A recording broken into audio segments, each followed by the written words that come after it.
Welcome back po sa aking munting channel, Mr. Ukol. Nandito na naman po ang inyong lingkod para magbigay ng tips at giya para po sa araw ng Miyerkules, November 19, 2025. Last week, nasa PJC tayo. Ngayon, balik tayo sa Metro Turf Club. Mula Miyerkules, itong buong linggong to. Sa Metro Turf po ang karera, ha. Tandaan yan, ha. Alternate yata yan. Shoutout po kay Dr. Nable Semilla at sa kapatid niya si Buboy Semilla. Shoutout po, sir, dyan sa Lourdes Hospital.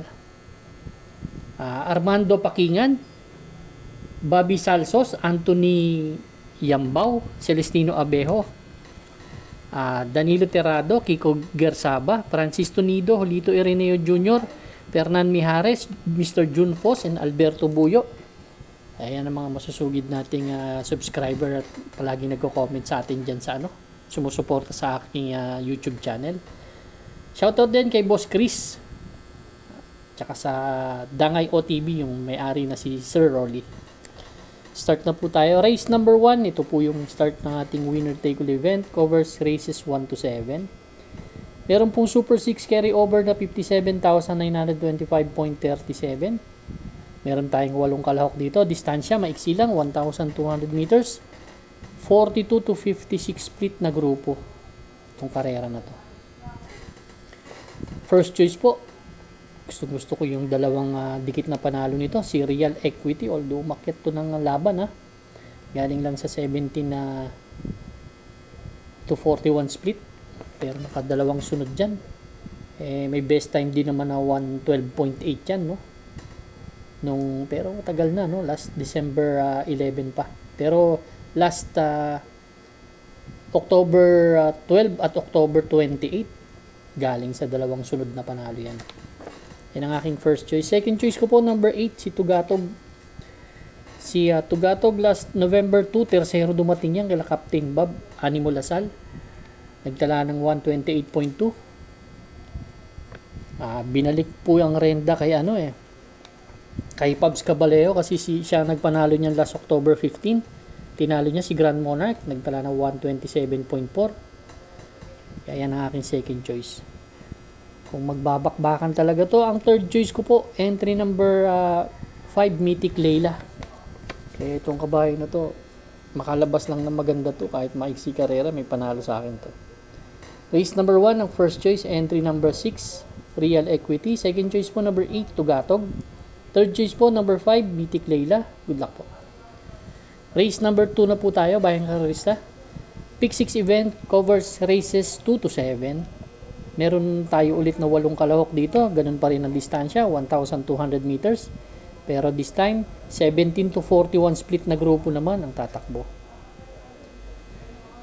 First choice po, entry number 1, Early Bird. Ito, although inconsistent ang performance nito, pero gusto ko siya dito sa laban na to. Gusto ko rin yung post position niya, si Early Bird. Pero nanalo rin naman yan last October 8 nung tinalo niya si Masayang Tunay, nagtala ng 129.2. Pero may best time po na 115.4 yan, si Early Bird. Pero matagal na rin, last January pa. Ang second choice po, number 7, si Aliana. Ito naman, tersero lang dumating nakaraan, pero maiksi ang karera at walang masyadong matulin. Siya lang ang nakikita kong medyo matulin-tulin, kaya yan ang aking second choice, baka makabuo ng ere. Race number 2 po, ang first choice number 1, Early Bird. Second choice number 7, Aliana. Good luck po. Race number 3 na po tayo, bayang karerista. Pick 5 event covers races 3 to 7. 8 entries po tayo dito. Distansya 1,200 meters. 17 to 41 split na grupo. Dito medyo may mga matutulin talaga, no? Si Quincy, Lynch Pride, Beyond Compare, Made for Trophy, My Diamond. Pero gustong-gusto ko po yung mga tinatakbo ngayon ni Lynch Pride. Si Lynch Pride last October 24, Kalima dumating to kay Milanya. Medyo mataas kasi ang nakalaban. Kila Wolf 359 nagtala ng 129.2. Bagong babae ito, galing sa 42 to 56 split na grupo. Same rider ang sasakay. Kaya bumalik siya sa grupo niya, pero nanalo yan last August 29. Si Vitrius Hot Rod Hearts ang tinalo niya. Nagtala po ng 113.6 yan. Tingin ko naman kaya niyang mauna dito sa laban na to kahit marami mabilis, pero may dating pa rin naman kasi itong kabahay na to. Taas ng grupong tinakbuhan nakaraan Kaya itong number 2, medyo susulohin ko po. Dean's Pride. May mga kursunada kayo, dagdag lang po. Good luck po. Race number 4 na po tayo, Bayang Karista. Pick 4 event, covers races 4 to 7. Another 8 entries po tayo dito. Another 1,200 meters. 17 to 41 split na grupo. First choice ko po, entry number 4, Atomic Bomb. Outstanding to, si Sir William. Si Atomic Bomb, no, medyo hindi maganda yung performance niya no nakaraan. Kaila Petron, yan. Doon tumakbo to kaila Petron. Last run niya. Kaila King of Sipokot. From Edgy Guerra. Kay JD Hoco na pinasakay. Paiba-ibahin natin ito Minsan si Jeffrey Bakaykay sumakay nito Pero may 127.4 din naman na tinalayan. Kaya itong kabahay na to, naghahanap siguro yung may-ari ng ng maganda magrenta. Pero para sa akin, pwede naman parimatihin to nakaantabay lang dahil talaga matulin si Sir William. Pag nagawa niya yun, malaki ng chance ang manalo. Second choice ko na rin yung outstanding dito, Sir William. Dahil segundo to nakaraan. Kay Brown Pirate, nagtala ng 127.4. Same rider ang sasakay. Taas na grupo. Actually, sumigundo rin yata to kay Watch Bell. Kaya, tingin ko outstanding to. Race number 4, ang first choice number 4, Atomic Bomb. Second choice po number 3, Sir William. Good luck po. Race number 5 na po tayo, Bayang Karista. Last extra double and last daily double plus 1. Meron po tayong 7 kalahok dito. Distansya, 1,200 meters. 57 to 70. Split. Ito yung pinakamataas na grupong tatakbo ngayon. Gusto ko dito number 4, Shiver Me Pink. Galing ng tinalo nakaraan ito, no? Si Shiver Me Pink, galing po sa panalo to last November 9. Tinalo nito si Resonant, Rumored at si Part-Time Lover. Nagtala po ng 124. Isang napakatuli na kabayo. Tingin ko dargahan, nasa harapan agad to. Segundo rin to kay Don Julio. Medyo nabigla kay Don Julio to. Nagtala ng 124.4 last October 31.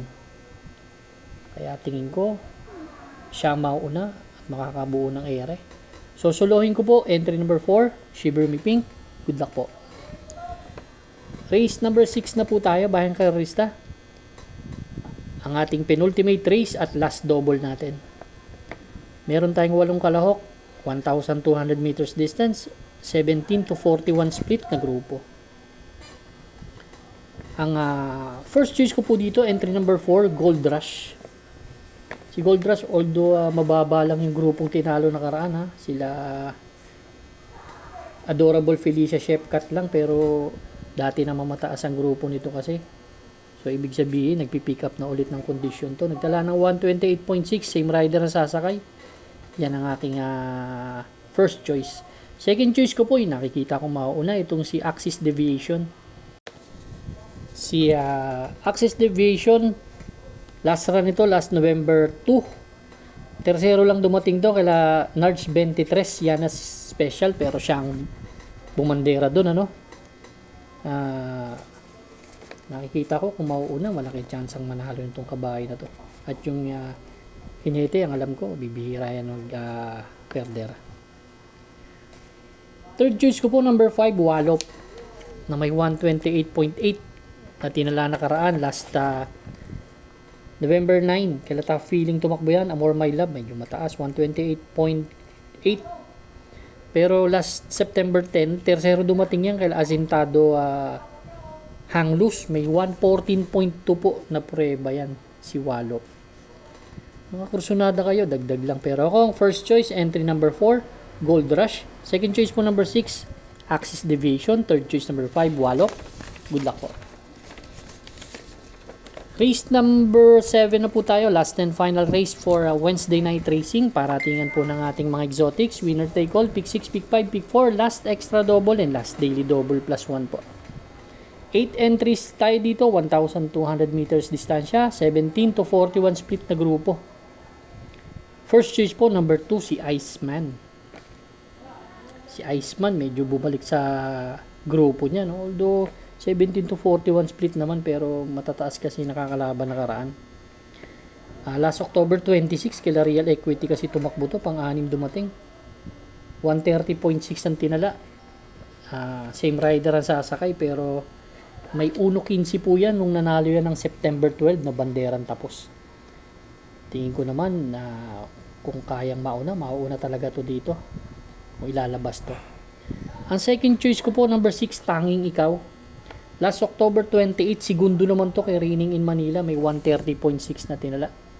Gusto ko lang sa kabayo na to. Medyo may panalo sa laban na to. At may tulin pwedeng parimatihin.